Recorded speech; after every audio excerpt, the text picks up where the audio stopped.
Si tu regardes cette vidéo, c'est que tu as envie de te lancer sur YouTube en 2025 ou alors tu as envie de reprendre la création de contenu sur YouTube en 2025 ou alors quelqu'un t'a partagé cette vidéo parce que la personne pense que cette vidéo allait être utile. Pour se lancer sur YouTube en 2025, on va voir ensemble les choses que j'aurais aimé savoir avant de me lancer, que j'ai appris avec l'expérience, que j'ai appris auprès des personnes que j'ai accompagnées, auprès de ma communauté et qui vont pouvoir t'aider. La première des choses, qui est la chose la plus importante, et on en parlera dans d'autres vidéos parce que ça fait partie de ma nouvelle ligne éditoriale, c'est vraiment pourquoi est-ce que tu veux te lancer sur YouTube.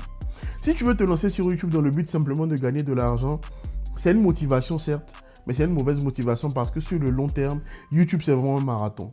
YouTube, c'est pas un sprint. En mode, tu te lèves le matin, tu fais ta première vidéo et c'est bon, boum, tu as des milliers de vues. Et même si tu as des milliers de vues, ça ne se transforme pas forcément en milliers d'euros ou en milliers de dollars ou en millions de CFA sur ton compte bancaire. Ça prend du temps. Donc, si la motivation, c'est uniquement l'argent, la célébrité, le succès, tout ça, etc., tu es mal barré parce que c'est une motivation qui ne va pas te permettre de tenir sur le long terme. Créer du contenu sur YouTube, c'est parfois 1 an, 2 ans, 3 ans pour certains, des fois même 5 ans, sans avoir les résultats auxquels tu t'attends. Pas parce que tu crées forcément du mauvais contenu, ça peut être une raison. Et quand je dis mauvais contenu, ça ne veut pas dire que ton contenu est nul. Ça veut dire que ton contenu ne correspond pas à ce que l'audience recherche ou bien ce dont l'audience a besoin. Ou alors, ce n'est pas un contenu qui reflète vraiment qui tu es. Donc, les motivations pour lesquelles tu veux te lancer sur YouTube doivent être, entre guillemets, désintéressé, c'est-à-dire tu as envie de partager quelque chose, tu as envie d'aborder des sujets sur lesquels tu as envie d'avoir une opinion, etc., etc. Donc cette première motivation-là va t'aider à créer tes premières vidéos sur YouTube. Ensuite, une fois que tu crées tes premières vidéos sur YouTube, on va dire au minimum tes 10 premières vidéos que tu auras créées, tu auras besoin maintenant de faire de l'analyse par rapport à ces vidéos-là. Qu'est-ce qui a fonctionné? Qu'est-ce qui n'a pas fonctionné? Et c'est là où les éléments que je vais te donner juste après vont vraiment t'aider à faire ça sur le long terme. Une fois que tu as défini ton pourquoi, un élément qui va être hyper important, c'est est-ce que tu prends une niche ou bien tu ne prends pas de niche. Une niche, c'est quoi? Je prends par exemple mon expertise en marketing digital. Moi, je suis dans une entreprise qui fait du e-commerce et je fais de la publicité en ligne pour ce site-là, pour que ce site génère de l'argent. Ok? Donc, j'aurais pu dire que ma niche, j'aide les e-commerce à gagner de l'argent grâce à leur site internet. Ça, c'est une niche, c'est-à-dire je m'adresse aux chefs d'entreprise ou bien aux personnes qui travaillent avec le e-commerce, je m'adresse aux personnes qui font de la publicité en ligne et je ne vais parler que des problématiques de ces personnes-là. Donc, une niche, c'est un groupe de personnes qui a un intérêt ou une problématique donnée qui leur est commune. Donc, les gens, par exemple, qui n'arrivent pas à faire des œufs, ben, ta niche, ça peut être apprendre aux gens à faire des omelettes, par exemple. Après, justement, le but sur YouTube, c'est d'avoir de la croissance. Et à un moment donné, tu auras fait vraiment le tour de ta niche. Donc, moi, par exemple, sur ma chaîne YouTube, comment créer une chaîne YouTube? Oui, je peux faire la vidéo chaque année avec quelques nouveautés, etc. Mais la base va rester la même. Voilà pourquoi maintenant j'élargis un peu plus et je vais vraiment parler du créateur de contenu en général. Pas que de YouTube, mais du créateur de contenu parce que j'ai beaucoup plus de choses à apporter. Et si on parle que de YouTube, j'ai fait le tour. Honnêtement, j'ai fait le tour. On a déjà parlé de monétisation, de tout ce qu'il faut. Maintenant, il faut élargir un peu plus pour durer sur le long terme. Donc la niche, forcément, à un moment donné, elle va s'élargir une fois que tu auras fait le tour. Donc, tu peux aller sur Google ou sur ChatGPT, tu demandes quelles sont les niches les plus rentables. Si tu considères que parmi les niches que ChatGPT va te donner, il y a une niche qui te plaît, qui te passionne, vas-y. Si ce n'est pas le cas, ta niche, la vérité, ta niche, c'est toi. Donc, mon approche, ma recommandation, et encore une fois, les contenus d'experts YouTube comme moi, je te recommande de les prendre avec des pincettes. Commence d'abord par le contenu que tu as envie de publier. Et une fois que tu vas commencer par créer le contenu que tu as envie de publier, tu verras quels sont les contenus qui résonnent le plus avec ton audience. Attention, j'ai fait une vidéo avant celle-ci où je te parle du créateur de contenu. Donc, créateur de contenu, il y a créateur. Donc, tu es aussi la personne la plus importante dans la création de contenu. Une fois que tu juges que ton contenu est suffisamment bon pour être sorti, que ce que tu as fait te plaît, alors tu peux le sortir. Mais bref, ça, c'est un autre sujet. Donc, je te recommande de partir avec pas de niche. Mais l'exception, c'est si tu es un entrepreneur ou une entreprise que tu as un produit à vendre, ben ta niche, ça va être la solution que tu vends. Donc, je reprends le cas de mes e-commerçants. Si je suis freelance en publicité, donc Facebook Ads, Google Ads, etc., ben je vais parler de ces sujets-là parce que ma niche, mon objectif, c'est de toucher les personnes qui sont dans ce domaine et qui ont besoin de mes services, de mes produits, etc. OK? Donc, commence d'abord avec le fait de ne pas avoir de niche. Et une fois que tu as commencé à créer tes premiers contenus, tu vas élargir au fur et à mesure pour arriver à un moment où tu vas te dire, OK, finalement, je vais aller dans telle direction. Et aussi, tu es libre de pouvoir changer de niche, de pouvoir changer de direction au milieu de ta création de contenu sur YouTube parce que ça reste ta chaîne YouTube, ça reste ton ambition, ça reste tes valeurs, ça reste ton contenu, etc., etc. Une fois que tu as fait le tour par rapport à ta niche, par rapport au type de contenu que tu veux créer, pourquoi est-ce que tu veux te lancer sur YouTube, il y a une question qui va forcément se poser, avec quel matériel est-ce que je me lance sur YouTube? Le meilleur matériel pour se lancer sur YouTube, c'est le matériel que tu as en ta possession. Il te suffit d'avoir au minimum un téléphone et une fenêtre qui laisse passer de la lumière. C'est tout ce dont tu as besoin pour démarrer sur YouTube. Tu n'es pas obligé de faire du montage vidéo au début lorsque tu te lances sur YouTube parce que tu peux simplement parler. Après, ça dépend de ton contenu, bien évidemment. Si tu fais du gaming ou autre, forcément, il te faut du matériel. Mais la majorité d'entre vous, donc toi qui es en train de me regarder et les personnes qui regarderont aussi, vous n'avez pas besoin d'avoir de gros matériel. Moi, j'ai un appareil photo que j'ai depuis... Peut-être ça fait 7 ans, j'ai le même appareil, je filme avec. Et de plus en plus, je filme avec mon téléphone. Maintenant, si tu as un petit budget à mettre, quand je dis petit budget, dans le monde de la vidéo, ça s'entend. Hein. Si tu as entre 500 et 1000 euros que tu veux investir dans ton matériel vidéo, je te recommande le DJI Osmo Pocket. C'est une petite caméra qui passe partout, qui peut te permettre de faire du vlog, qui peut te permettre de faire des vidéos face cam, qui peut te permettre d'avoir un bon son de qualité. Et c'est une caméra que tu vas retrouver avec un micro qui va être entre 500 et 800 euros en fonction des périodes, des promos, etc. Mais les éléments importants dans ton matériel à prendre en compte, c'est qu'est-ce qui va te filmer, avec quoi est-ce qu'on va t'entendre et qu'est-ce qui va illuminer ton visage ou quel type de lumière tu vas avoir. C'est les 3 éléments les plus importants. Et si tu dois en choisir 2 parmi ces 3, c'est la luminosité et la qualité du son. Parce qu'aujourd'hui, rien qu'avec un téléphone, tu peux sortir des vidéos de qualité. Donc, c'est quelle lumière tu vas avoir et la qualité de son que tu vas avoir. Pour la qualité de son, mets-toi dans une pièce où il n'y a pas forcément beaucoup d'écho. Pour la lumière, mets-toi devant une fenêtre pendant la journée et il y a la lumière du jour qui rentre. Et c'est largement suffisant pour commencer. Tu n'as pas besoin de te ruiner, tu n'as pas besoin de te vider les poches. Le problème, pourquoi est-ce que les gens se ruinent? Pourquoi est-ce que les gens dépensent beaucoup dans du matériel? Parce que tu as l'impression que c'est le matériel qui fait le succès sur YouTube. Ce n'est pas vrai. Il y a des créateurs de contenu que tu suis qui n'ont pas de matériel exceptionnel, mais qui font beaucoup de vues, auxquelles tu es attaché et que tu as envie de regarder encore et encore. YouTube, c'est de la création de contenu. On suit des individus, on suit des personnalités. Tu ne sais pas si la personne filme en 4K 10 bits, si la personne filme en 4K 2, en Apple ProRes, etc. Tu vois, je rentre dans des termes techniques parce qu'en réalité, tu n'as pas besoin de savoir tout ça. Toi, quand tu viens sur YouTube, quand tu vas sur TikTok, quand tu vas sur Instagram, tu veux consommer du contenu ou bien tu veux apprendre quelque chose. Que la personne est filmée avec sa webcam, qu'elle est filmée avec une caméra RED, une caméra de cinéma, qu'elle est filmée avec son téléphone. Peu importe, le plus important, c'est comment est-ce que le contenu que tu vas consommer va te faire rire, va te distraire, va t'apprendre quelque chose. Et c'est ça qui est le plus important.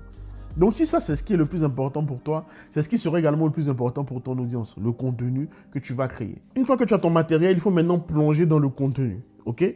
Donc pour plonger dans le contenu, avant de te parler des idées de vidéos, je vais te parler déjà de la structure ou bien de l'anatomie des vidéos YouTube que tu as besoin de comprendre ou bien que tu as besoin d'apprendre pour être sûr que tu vas pouvoir t'en sortir sur YouTube. Première chose, c'est un duo qui fonctionne ensemble, mais on va commencer avec le titre. Les 2 choses que les personnes voient sur YouTube et qui leur donnent envie de cliquer, c'est ton titre et ta miniature de vidéo. Donc si tu dois passer beaucoup de temps sur quelque chose, passe au moins la moitié de ton temps sur ces 2 éléments-là. Comment être sûr que ton titre et ta miniature vont donner envie aux gens de cliquer?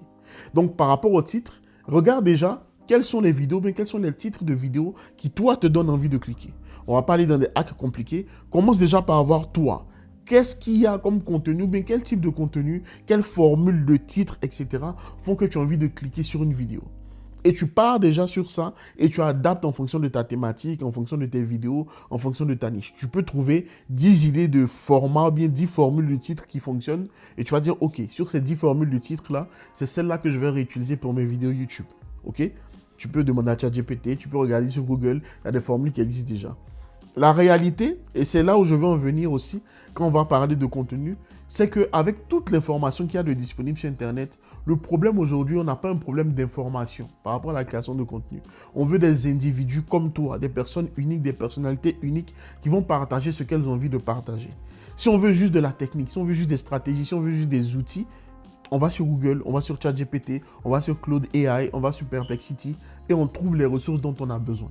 Donc aujourd'hui, on a besoin de gens comme toi qui viennent avec leur approche, avec leur personnalité, avec leur point de vue, avec leurs convictions, avec leurs valeurs, avec leur avis. Et c'est ça que les gens recherchent. L'information est disponible partout. OK? Donc, une fois que tu sais quel titre te donne envie de cliquer, maintenant, il va falloir avoir des miniatures. Et pour les miniatures, pareil, regarde quels sont les contenus qui te donnent envie de cliquer lorsque tu cherches une vidéo sur YouTube. Quels sont les types de miniatures qui te plaisent. Et tu vas déjà partir de ça. Et une fois que tu pars de ça, pour tes premières vidéos, tu vas avec ces titres et ces miniatures et tu vas faire tes vidéos. Après tes 10-15 premières vidéos, tu regardes celles qui fonctionnent le mieux. Il y a une métrique que tu vas surveiller qui s'appelle le CTR. Le CTR, c'est le nombre de personnes qui ont cliqué après avoir vu ton titre et ta miniature. Donc, si YouTube a recommandé ton titre et ta miniature à 1000 personnes et que 10 personnes ont cliqué, ben, tu auras un CTR de 1%. CTR, c'est le taux de clic. Click-through rate en anglais. Donc, le taux de clic, plus il est élevé, ça veut dire que tu donnes envie aux gens de cliquer sur ta vidéo. Et qu'est-ce qui influence le CTR? C'est vrai, il y a ton titre, il y a ta miniature, mais il y a le sujet global de la vidéo. Il y a la thématique de la vidéo. Je prends un exemple. Si on dit qu'il y a une guerre quelque part aujourd'hui, au moment où tu regardes cette vidéo, et que tu fais une vidéo sur le sujet, ben c'est un sujet qui a de l'intérêt. Mais ce sujet qui a de l'intérêt aujourd'hui n'aura peut-être pas forcément d'intérêt dans 6 mois. Donc si tu fais une vidéo sur ce sujet dans 6 mois, forcément elle peut avoir moins de vues parce qu'elle n'est pas actuelle. Donc si tu surfes sur les tendances, sur l'actualité, forcément tes CTR vont être très élevés au fur et à mesure parce que ben, tu pars d'actualité. Si tu pars d'un sujet qui intéresse beaucoup de gens, forcément ton CTR sera plus élevé. Si tu pars d'un sujet qui intéresse une partie très spécifique aussi de ton audience, ben, le CTR peut être élevé parce que c'est une vidéo qui correspond uniquement à une petite partie de ton audience qui est très intéressée par ce sujet. Donc, il faut prendre les CTR avec des pincettes et ne pas en faire une religion en mode si j'ai pas 5%, c'est nul, si j'ai pas 20%, c'est nul, etc. Encore une fois, il y a trop de pression sur les créateurs de contenu à cause de ces métriques. Et là, tu vois, je te fais une vidéo sur YouTube, mais mon métier au quotidien, c'est de prendre l'argent que mon patron me donne et de faire en sorte que cet argent-là, je le multiplie par 3, 4, 5, 10, 15, 20. Pour 1 euro investi, il en veut 20. Comment est-ce que je fais? Là, on peut dire qu'il y a un vrai stress, une pression. Mais si tu es un créateur de contenu, arrête de te prendre la tête avec les chiffres, avec les stats, avec les vues, les likes, les abonnés. Parce qu'à un moment donné, tu vas tomber en burn-out et en dépression et tu ne pourras pas continuer à être un créateur de contenu. Donc, c'est des éléments qui sont importants, mais qui ne sont pas plus importants que ta santé mentale, qui ne sont pas plus importants que ta capacité à créer du contenu. Donc, il faut que tu retiennes ça parce que c'est super important. Aussi, il y a 2 choses que les gens sous-estiment sur YouTube, après les titres et les miniatures. C'est ton intro de vidéo et la fin de ta vidéo. L'intro de ta vidéo a un seul objectif, faire en sorte que les gens aient envie de rester sur la vidéo que tu es en train de faire. Donc, arrête de me mettre des animations de logos, des intros qui durent 15, 20, 30 secondes. Là, tu perds les gens. Arrête de dire bonjour, bienvenue sur ma chaîne, etc. Les gens n'ont pas besoin de ça. Lorsque tu cliques sur la vidéo, lorsqu'un individu clique sur une vidéo, il se pose une question. Ok, le titre et la miniature m'ont donné envie de cliquer. Maintenant, est-ce que j'ai envie de rester sur cette vidéo? Donc, si tu as ton temps qui représente 100%, tu dois passer au minimum 30% sur ton titre et ta miniature, au minimum 30% sur tes 30 premières secondes de vidéo et le reste sur le contenu en lui-même. Donc, si tu as travaillé ces 2 éléments, première partie, deuxième partie, titre, miniature et intro, il faut que maintenant tu puisses donner envie aux gens de rester sur la vidéo. Donc, tu dois donner envie aux gens de cliquer, titre et miniature, et tu dois donner envie aux gens de rester sur ta vidéo, intro et bien évidemment le contenu de ta vidéo en lui-même. Donc, tu dois te dire, dans les 30 premières secondes, je dois faire en sorte que la personne qui a cliqué sur la vidéo se dise « j'ai pas perdu mon temps » et que c'est du contenu qui est pertinent pour cette personne-là. Si tu réussis à faire ces 2 éléments-là, la personne va rester sur ta vidéo, en tout cas pendant un bon moment. Et maintenant, une fois que la personne arrive à la fin de ta vidéo, ne dis pas « ah, voici, c'est la fin de la vidéo ». Non, tu dois avoir une fin à laquelle la personne ne s'attend pas. Et tu le verras à la fin de cette vidéo, ben, tu ne sauras pas forcément que c'est la fin. Mais tu dois rediriger la personne vers une autre vidéo et la personne se dit « ok, j'ai regardé non seulement toute cette vidéo, mais elle me donne envie de regarder une autre vidéo qui est peut-être en relation avec celle-là ou qui rajoute quelque chose à cette vidéo que je viens de regarder. » Et bam, là tu fais un élément qui est très important, tu augmentes le temps de session de la personne. Donc, tu fais en sorte déjà de ramener quelqu'un sur YouTube et la personne regarde ta vidéo. Et en plus, la personne regarde d'autres vidéos sur ta chaîne. Donc, ça, c'est très important pour l'algorithme parce qu'il va se dire, OK, cette chaîne-là fait en sorte que les gens restent sur YouTube. OK, c'est cool, je recommande sa chaîne, je recommande sa vidéo, etc. Donc, une fois que tu soignes ton intro, ben, la personne arrive à la fin. Ben, fais en sorte que la personne regarde au moins 1, 2, 3 autres vidéos. Et là, tu auras réussi ta mission de créateur de contenu. Donc, titre miniature, très bien. Intro et fin, donc outro de ta vidéo, donc les 20 dernières secondes de ta vidéo sont hyper importantes également. Ensuite, il y a deux éléments que beaucoup de personnes n'ont pas, malgré le contenu qu'elles regardent, malgré les experts qu'elles regardent, c'est trouver des idées de vidéos pour ta chaîne YouTube. Et là, il y a plein de méthodes pour t'aider à trouver des vidéos sur ta chaîne YouTube.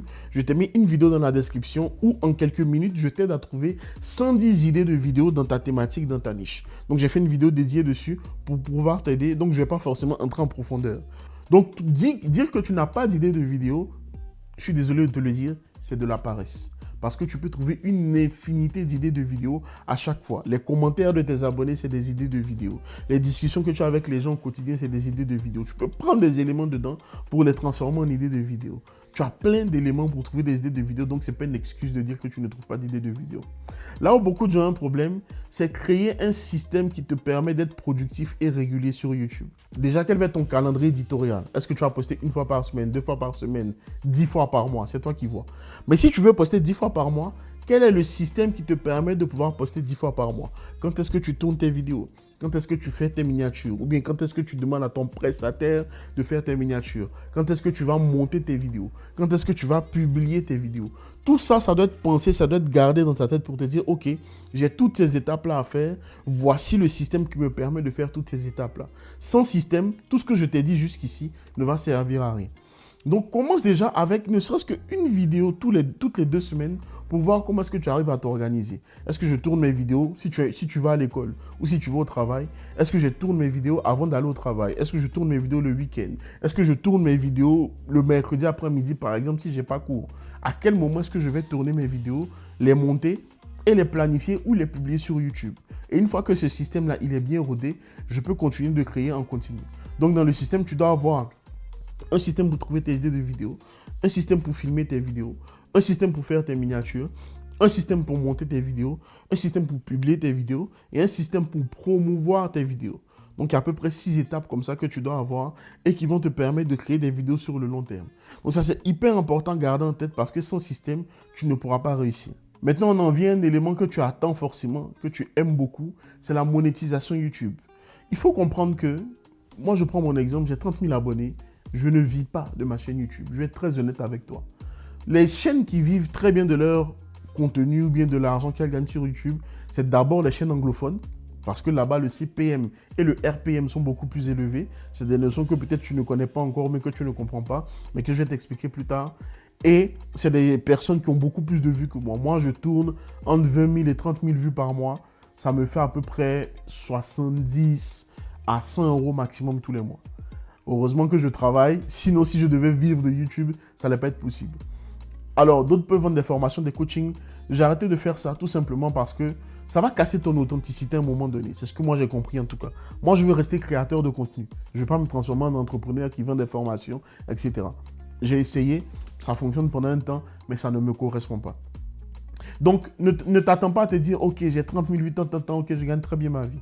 Il y a des gens qui ont 50 000, 60 000 abonnés qui gagnent à peine 500 € par mois. Et ça, c'est sans les taxes qu'ils vont devoir payer, etc., etc. Donc, ne te dis pas que tu vas vivre de YouTube tout de suite, à moins que tu aies des partenariats. Là, c'est beaucoup plus rentable. Mais attention à tes attentes vis-à-vis de la monétisation YouTube. Il faut que le rêve sorte un peu de ta tête et que tu sois juste dans la réalité. Te dire, ok, je ne vais pas quitter mon travail parce que j'ai 50 000 ou 60 000 abonnés.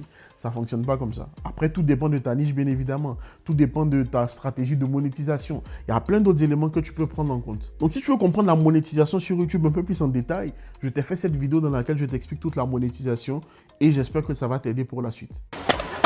Ah! Ils m'ont feinté! Bon, ils m'ont feinté!